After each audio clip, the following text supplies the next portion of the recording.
Do you remember back when you first saw an ATM machine? No. I actually remember, and I'm thinking, what's that hole in the wall outside my bank? What are they doing? It looks like a computer. And then I actually, because it was on my way to work, I kind of saw it kind of build out, and I never saw anybody using it. I was like, what is this? And it was a real bet that the banks made that says, we believe our customers need money in the middle of the night and we're not going to be here. And it was all so premise-based, there wasn't anything online on it. So I think it's just along that same path. I actually have a few thoughts just from my own experience. I remember, and this will certainly date how old I am, but when I came out of college, I interviewed with one of the major banks in the Charlotte area, and they were just coming out with ATM machines. And so, I'm probably older than anybody in the room, but the person I was interviewing with, I talked to him about the machine. I was fascinated in what they were doing there, and he said, well, we're not sure if this is like a late night customer convenience or something that people will use on a regular basis. He said, but then as we started releasing it in our test cases, we found that people were going to the machine instead of our friendly tellers.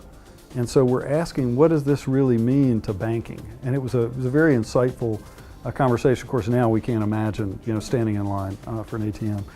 Further back, many of the people of New River Innovation came from a company, a technology company called InvoiceLink. And we were the first company that allowed a biller to host their own bill presentment and payment.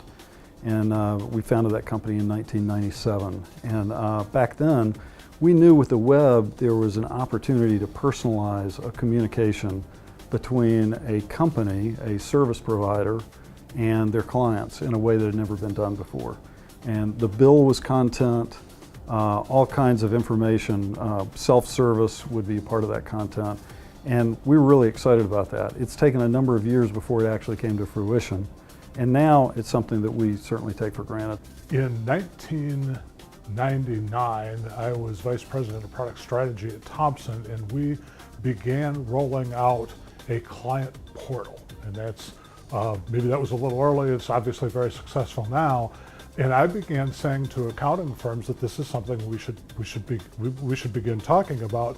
And it built very, very, very slowly. And one of the things that was a real aha moment for me is when a firm said to me, a firm manager said to me one day, a new client had come into their firm and they'd gone through the whole interview process and decided all the things that they were going to do, and they were getting the engagement letter ready and having this extended conversation. And at the end, the potential new client said, well, then when you're done with my financial statements, I can just go to your website and download them, right? And the guy said that he was completely thunderstruck and had to sit there and say, no, we don't have that.